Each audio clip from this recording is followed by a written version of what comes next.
میں نے جیسے کہ آپ سے وعدہ کیا تھا کہ کراچی کی جو یا سندھ کی جو تاریخ گھڑی جا رہی ہے اس کو بے نقاب کروں گا. اب مسئلہ یہ ہے کہ اتنا طویل ٹاپک اور جھوٹ اتنا زیادہ بولا جا رہا ہے.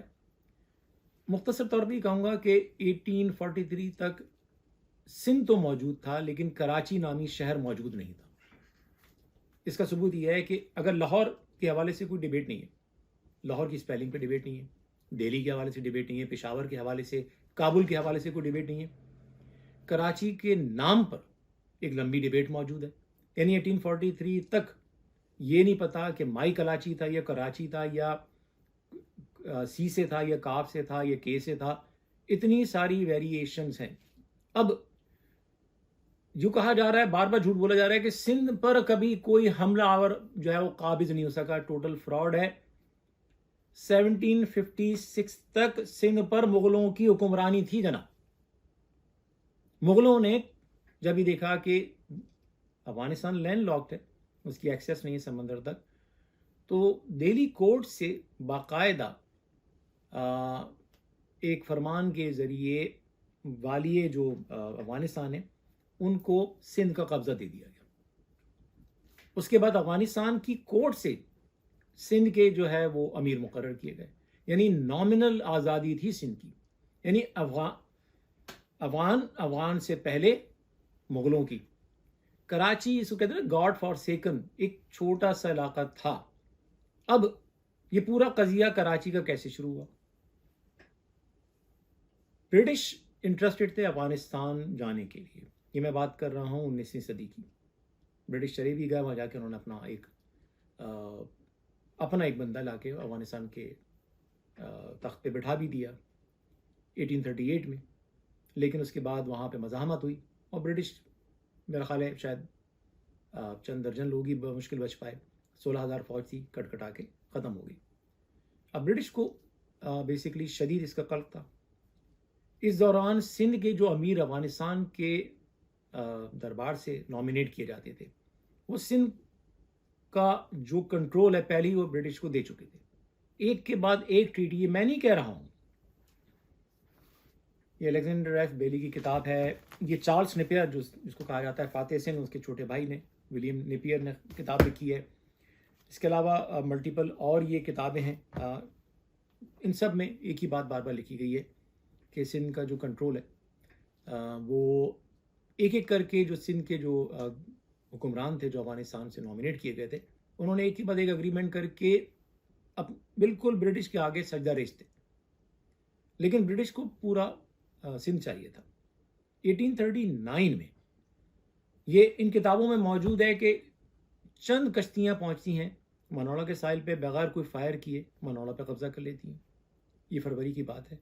چند دن بعد وہ کراچی، یعنی اس کو کتابوں میں لکھا گیا، اس کے ساحل پر پہنچتی ہیں اور اس پر قبضہ کر لیتی ہیں. کوئی مزاحمت نہیں ہوتی ہے. اب اس میں یہ الیگزینڈر بیلی اپنی کتاب میں یہ برٹش ڈاکیومنٹ سے ریسرچ کر کے لکھ رہے ہیں کہ کراچی میں انہیں کسی مزاحمت کا سامنا نہیں کرنا پڑا. اور ان کا کہنا یہ ہے کہ کراچی جو ہے اس کی آبادی وہ لکھ رہے ہیں کہ بمشکل 8 سے 14,000 تھی. یعنی اس کو کہا تھا نا کہ بہت بڑا شہر تھا، کوئی شہر وہر نہیں تھا، کوئی وہاں سے تجارت نہیں ہوتی تھی. ایک چھوٹا سا علاقہ تھا جس میں 8 سے 14,000 یہ آبادی یہ بتا رہے تھی وہاں سے. At the time the population was variably estimated between 8,000 and 14,000 inhabitants. In 30 years it increased to 50,000. یعنی 1843 سے 50 سال بعد، 30 سال بعد وہ اس کی آبادی 50,000 تک گئی. اس کے علاوہ وہ یہ کہہ رہے ہیں کہ کراچی میں یہ جو 8 سے 14,000 کی آبادی تھی، اس میں زیادہ تر ہندو تھے، مسلمان نہیں تھے. اب اس کے بعد وہ یہ کہہ رہے ہیں کہ وہ انہوں نے کراچی پہ قبضہ کر لیا، کوئی مزاحمت نہیں، پورے علاقے پہ قبضہ کر لیا. اس کے بعد برٹش ہی کہہ رہے ہیں کہ اس شہر کو بنانے میں، اور یہ فگرز کوٹ کر رہے ہیں کہ اس میں جو پورٹ ہے ڈیولپ کرنے کے بعد اس کی آمدنی ایئر بائی ایئر چند ہزار سے بڑھ کے کروڑوں تک چلی گئی انڈر برٹش کنٹرول. یعنی اس سے پہلے کراچی کا کوئی وجود نہیں تھا، کراچی کے نام کا کچھ موجود نہیں تھا. نام بھی اس کا جو ہے وہ فائنل آگے چل کر ہوا ہے. اب ایک اور اہم بات وہ کہہ رہے ہیں سندھ کے حوالے سے، اب آ جائیے. وہ کہہ رہے ہیں کہ جب ہم نے سندھ میں ہم پہنچے ہیں، یعنی سندھ کو الگ کر رہے ہیں، کراچی کو الگ، کیونکہ جو حکمران تھے ان کا یہ کہنا ہے ان کتابوں میں کہ سندھ کے جو مختلف حکمران رہے اور خاندان جو حکومت کرتے رہے، وہ سندھ کے مختلف علاقوں میں، چھوٹے چھوٹے علاقوں میں، حتیٰ کہ آل دا وے اپ ٹو جو بارڈر ایریا ہے اب ہندوستان کا، راجستھان کے پاس تھرپار کر کے علاقہ، وہاں تک ان کے دارالحکومت رہے، جو ایک کے بعد ایک بدلتے رہے، پلٹتے رہے. Karachi was never part of those governments. کبھی اس پورے سسٹم کا کراچی پارٹ ہی نہیں رہا. حیدرآباد تک ضرور رہا. اب وہ یہ کہہ رہے ہیں کہ یہ جو لوگ بار بار دعوے کرتے ہیں کہ کسی نے قبضہ نہیں کیا اور ہم نے بڑی ہمت سے مقابلہ کیا، جنہوں نے مقابلہ کیا ان کتابوں میں ایک میں نہیں سب میں لکھا ہے کہ وہ مقابلہ کرنے والے بلوچ تھے. ان کتابوں میں ایک اور دلچسپ بات سامنے آئی ہے. یہ جو ہمیں بتایا جاتا ہے کہ یہ اجرک کا کلچر اور سندھی ٹوپی کا کلچر، زبان کا، اس پر بھی آ جائیے. یہ کتاب موجود ہے. یہ 1800s میں جو زمانے میں سندھ کے جو بڑے لوگ ہوتے ہیں جن کو لارڈز کہا جاتا ہے، یہ ان کا حلیہ ہے. اس میں مجھے بتا دیجیے کون سی اجرک نظر آ رہی ہے آپ کو، کون سی سندھی ٹوپی نظر آ رہی ہے آپ کو.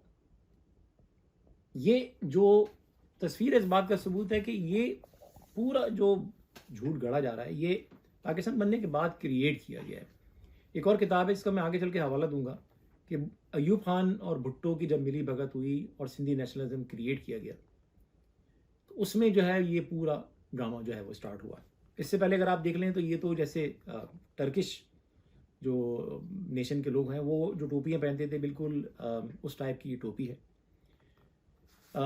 ایک اور اہم بات اس میں وہی کہہ رہے ہیں کہ اس میں الیگزینڈر بیری، اور یہ کتاب بائی دا وے پاکستان سے ریپبلش ہو چکی ہے، اس میں وہ کہہ رہے ہیں کہ ہمیں کسی مزاحمت کا ہندوستان میں خاص طور پہ سندھ میں ہمیں سامنا نہیں کرنا پڑا. اور یہ کہہ رہے ہیں کہ جب ہم پہنچے ہیں تو جب پہلا اٹیک ہوا ہے وہ گوریلا اٹیک تھا، جس کے بعد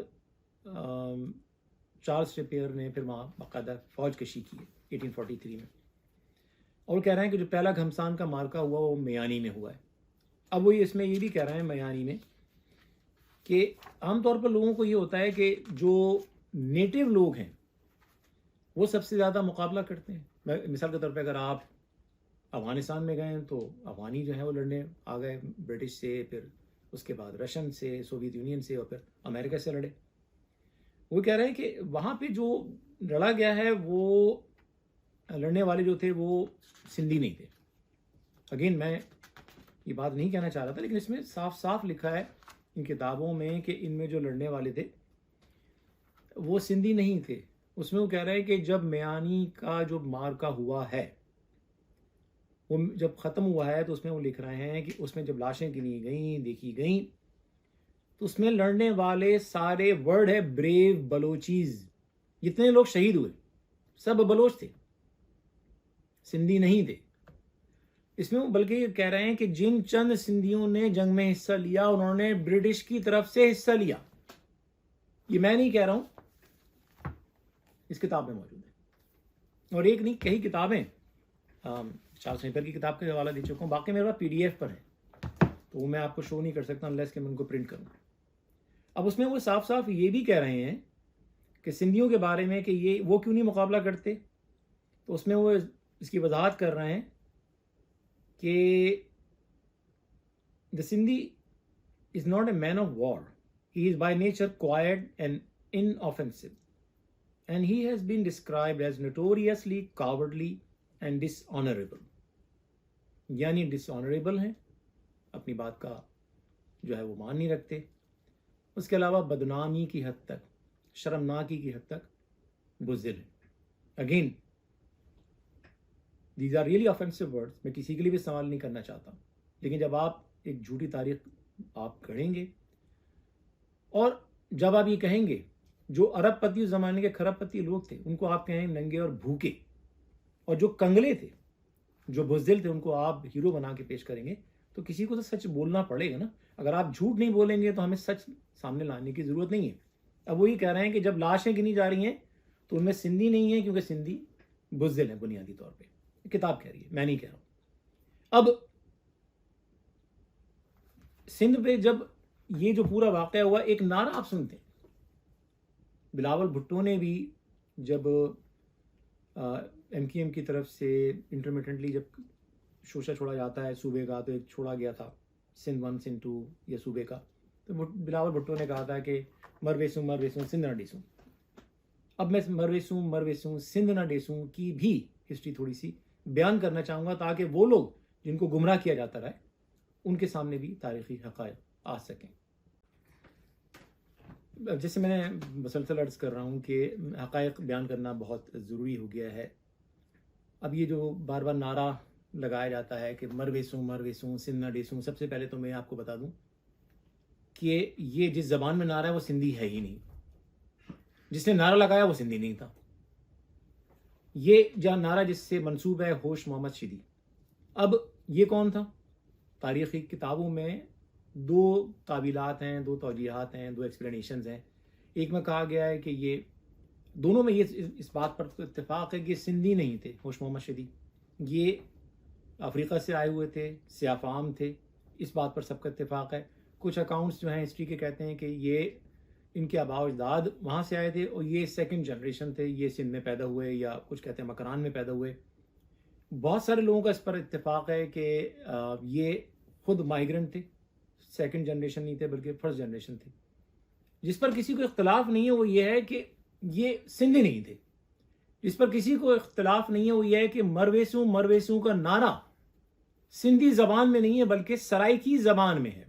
اب آپ یہ دیکھیے کہ ہوش محمد شیدی ایک جو سندھی نہیں ہے، جو باہر سے آیا ہے، وہ سندھ کے لوگوں کو غیرت دلا رہا ہے. کہہ رہا ہتھیار مت ڈالو.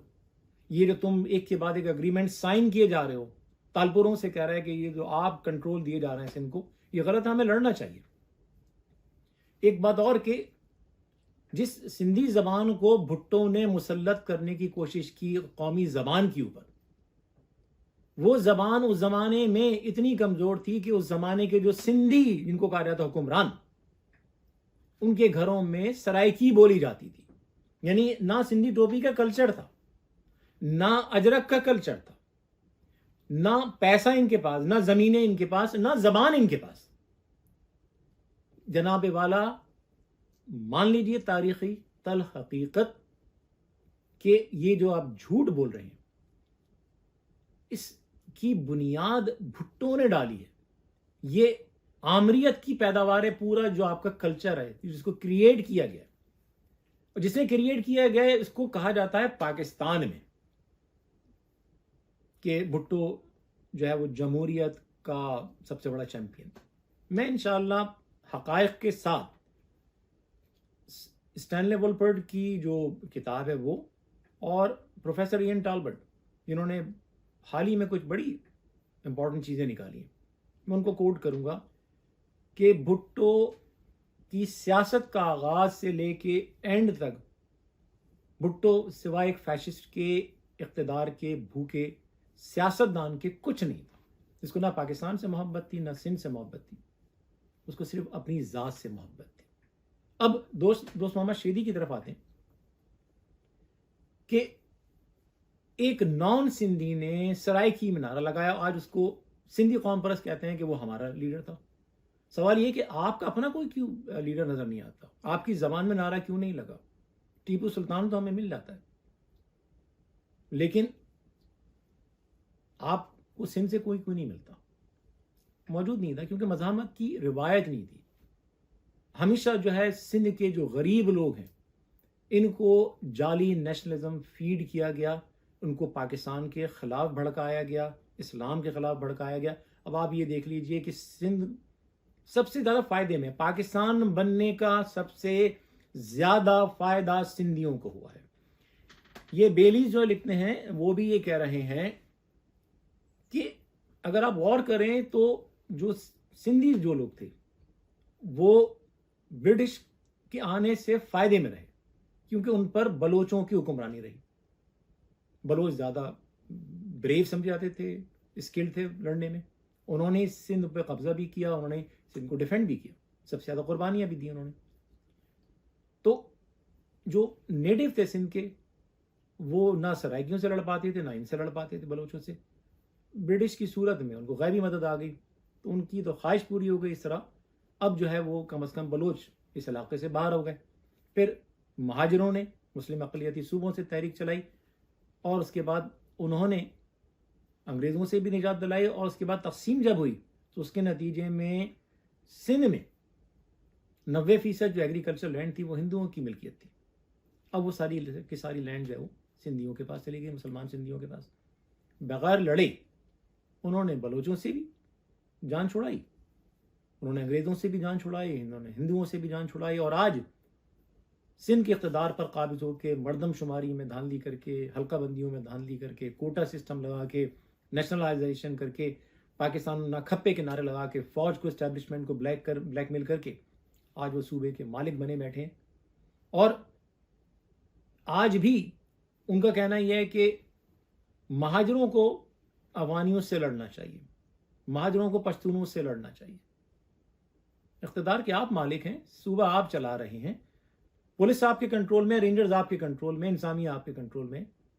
اگر کچھ کرنا ہے تو آپ کیجیے. زندگی بھر دوسروں کے کندھوں پہ جو بیٹھ کے آپ نے فائدے اٹھائیں، انشاءاللہ سارے پورے معاملے کو ہم نے ایکسپوز کیا، اور انشاءاللہ ہم کرتے رہیں گے. میں نے شروع میں عرض کیا تھا کہ یہ ٹاپک اتنا طویل ہے، اس کے کئی پہلو ہیں. تو یہ کہ سندھ میں قبضے کی تاریخ، کراچی کی تاریخ، اس کے بعد پاکستان کا قیام، پھر پاکستان بننے کے بعد جو سازشیں ہوئیں، کس طرح سندھی نیشنلزم کریٹ کیا گیا، کس طرح بھٹو نے فیشسٹ ٹیکٹک سے مہاجروں کو مارجنلائز کیا پولیٹیکلی اور الیکٹورلی. اب معاملہ بہت زیادہ بڑھ چکا ہے، اس لیے اب اس بات کی ضرورت ہے کہ جو سچ ہے اس کو سچ کہا جائے. اب یہ جو کہا جاتا ہے کہ ننگے اور بھوکے کا، اب میں تمام تر حقائق کے ساتھ بتانا چاہتا ہوں. صرف میں ہائی لائٹس ابھی دوں گا، پھر میں کیس بائی کیس چلوں گا. جب انگریزوں نے 1843 میں سندھ پر قبضہ کیا، مغلوں سے افغانی، افغانیوں سے انگریزوں نے 1843 میں قبضہ کرنے کے بعد سندھ کو بامبے پریزیڈنسی کا حصہ بنا دیا، جو مڈ 1930s تک. اب سندھ کنٹرول کہاں سے ہو رہا ہے؟ بامبے سے. اب یہ جتنے یہ ڈرامے باز سندھ اسمبلی میں جو چیخ رہے ہیں، چلا رہے ہیں، یا سوشل میڈیا پہ شیئر بن رہے ہیں، میں وہ آپ کو کوٹیشن پرووائڈ کروں گا کہ انگریزوں کے سامنے یہ جو ایگزیکٹو وائسرائے کی ایگزیکٹو کاؤنسل میں یہ جو ایوب کھوڑو اور شاہ نواز بھٹو جو مقدمہ پیش کر رہے ہیں، ان کے اپنے ڈاکیومنٹ سے نکال کے آپ کو دوں گا میں، کہ جناب والا یہ لڑنے کا دور نہیں ہے، بندوق کا دور نہیں ہے. ہم آپ سے دست بدستہ حضور آپ سے گزارش کر رہے ہیں کہ آپ سندھ کو جو ہے وہ سندھ سے بامبے سے الگ کر دیں. اس میں وہ یہ کہہ رہے ہیں کہ جناب والا سندھی مسلمان بڑے خراب حال میں ہیں، سندھی جو ہندو ہے اس کی بڑی ہم رسپیکٹ کرتے ہیں، لیکن ہمارا تو حال یہ ہے کہ نہ ہماری یہاں وکیل ہے، نہ ڈاکٹر ہے، نہ ہماری یہاں ٹیچر ہے. ہمارا جو لینڈ لارڈ ہے وہ تو شاید مہینے میں ایک دفعہ گوشت کھا لیتا ہے، ہمارا جو عام سندھی ہے اس کو تو ایک زندگی میں ایک دفعہ بھی گوشت کھانا نصیب نہیں ہوتا. اب یہ آپ کی سچویشن ہے، آپ کی لیڈرشپ یہ خود اس بات کا اقرار کر رہی ہے. اللہ نہ کرے کسی بھی قوم پر یہ وقت آئے، اور یہ کوئی خوش ہونے کی بات نہیں ہے. لیکن پھر آپ ایک طرف تو اتنا جو بڑا سچ ہے اس کو آپ چھپا کے بتا رہے ہیں کہ ہم تو جی مالک تھے، جبکہ آپ کی جو حالت ہے وہ تاریخ کا ریکارڈ کا حصہ ہے. دوسری طرف میں کچھ ایک نہیں متعدد آپ کو اگزامپل دوں گا صرف ٹیسٹ کیس کی. راجہ صاحب محمود آباد مثال کے طور پر 1930s میں ان کی اتنی بڑی جاگیر تھی جناب کہ 40 لاکھ روپے سالانہ اس زمانے میں، یعنی آج کے بلینز آپ لگا لیجیے، ان کی انکم آتی تھی. وہ راجہ صاحب محمود آباد پاکستان جب بنا تو سب کچھ ان کا چلا گیا. سب سے بڑا نقصان راجہ صاحب محمود آبادی کو نہیں ہوا، لیاقت علی خان کو ہوا کہ اتنے بڑے زمیندار تھے کہ جب ان کے رشتہ دار ہندوستان میں کورٹ سے جیت گئے وہ کیس کہ پوری فیملی ان کی پاکستان نہیں گئی ہے، اس لیے اینیمی پراپرٹی ایکٹ کا اطلاق ان پہ نہیں ہوتا، وہ کورٹ نے ان کے حق میں فیصلہ دیا، لیکن پھر یہ چیز سامنے آئے انڈین گورنمنٹ کے سامنے کہ ان کے پاس اتنی مطلب ان کے پاس پیسہ ہی نہیں ہے، وہ کمپنسیٹ کر ہی نہیں سکتے تھے ان کو۔ لیاقت علی خان اتنے بڑے لینڈ لارڈ تھے۔ حیدرآباد کے جو نواب تھے، نظام جن کو کہا جاتا تھا، اس زمانے میں فوربس میگزین میں فرنٹ پیج پہ ان کی پکچر آئی، اور انہوں نے اس زمانے میں ان کے پاس رولز رائس اور طیاروں کا اور مہنگی گاڑیوں کا فلیٹ ہوتا تھا، انہوں نے ملکہ وکٹوریہ کو جو ڈائمنڈ کا جو ہار دیا تھا وہ آج بھی دنیا کے بیش قیمت ترین ہاروں میں شمار ہوتا ہے، اور جو کوئین ہے انہوں نے کبھی اس ہار کو اپنے سے الگ نہیں کیا۔ یہ صرف 3 مثالیں موٹی موٹی۔ اب یہ فرانسس رابنسن کی کتاب ہے، اس نے بہت سال گزار کے ریسرچ کر کے یہ کتاب لکھی، separatism among Indian Muslims, the politics of the United Provinces Muslims 1860s to 1923۔ Francis Robinson کی یہ کتاب ہے۔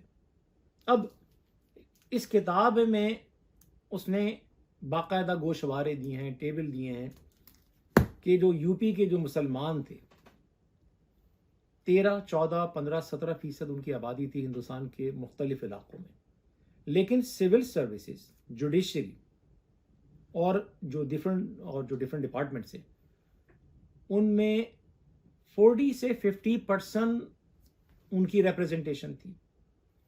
جو 13 اور 14 اور 15% جو آبادی تھی مسلم، ان کے پاس جو لینڈ اوننگ تھی وہ 30+% تھی، یعنی وہ لوگ جو 13 اور 17% ہیں وہ 30, 40 اور ایون 50% لینڈ کے مالک ہیں۔ جوڈیشری میں ان کا جو پارٹ ہے، جو سول گورنمنٹ میں جو پارٹ ہے ان کا 50% ہے، کہیں 40% ہے، یعنی آبادی سے 3-4 گنا زیادہ۔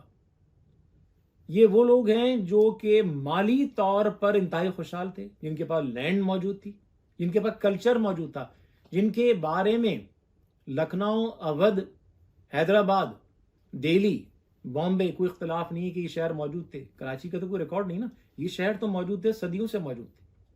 اور جو اودھ کے نواب تھے ان کا کوڈ تو آج تک مشہور ہے کہ وہاں پہ سب سے زیادہ جو کلچرڈ جو کوڈ کلچر تھا وہ وہاں کا تھا۔ اب وہاں مذہب کی خاطر ان مسلمانوں نے اپنا جو صدیوں کا کلچر، ثقافتی ورثہ، کھربوں روپے اور کروڑوں ایکڑ لینڈ جو ثبوت کے ساتھ موجود ہے، وہ ساری کی ساری لینڈ پاکستان کے نام پر قربان کی۔ پھر یہ جو ہندو جو سندھ میں بسے ہوئے تھے، یہ لینڈ جو ہندو چھوڑ کر آئے ہیں، سندھی ہندو، وہ لینڈ ان مسلمانوں کا قانونی حق تھا۔ میں صرف اخلاقی حق کی بات نہیں کر رہا ہوں، قانونی طور پہ یہ ساری لینڈ، یہ ایسا نہیں ہے کہ ہم ہوا میں آ گئے، کوئی فیور ملا ہے سندھ میں ہمیں۔ سندھ کو آزادی دلائی ہے مہاجروں نے، یعنی 50% جن کا حصہ تھا، جن کے پاس کروڑوں ایکڑ کی لینڈ تھی، ان کو آپ نے 40% کوٹا بھی نہیں دیا۔ جو کھربوں کے مالک تھے ان سے آپ نے ان کی انڈسٹریز چھین کر نیشنلائز کر لی، فیشسٹ نسل پرست بھٹو نے ان کے بینک چھین لیے، تعلیمی ادارے چھین لیے، اور پھر آج کھڑے ہو کے یہ کنگلے جن کے پاس کچھ نہیں ہوتا تھا، زمین تک نہیں تھی، جو گوشت نہیں کھا سکتے تھے، جنہوں نے زندگی میں گوشت کی شکل نہیں دیکھی ہوتی تھی، جن کے بارے میں تاریخ داں لکھ رہے ہیں کہ وہ لڑ نہیں سکتے، صرف اور صرف سندھ اسمبلی کی طاقت استعمال کر کے، وفاق کی طاقت استعمال کر کے انہوں نے بانیان پاکستان سے تعلیم بھی چھین لی، ملازمتیں چھین لی، کاروبار چھین لیا، جائیدادیں چھین لی، زمینیں چھین لی۔ کتنے مہاجروں کو بتایا گیا آج تک کہ پاکستان سن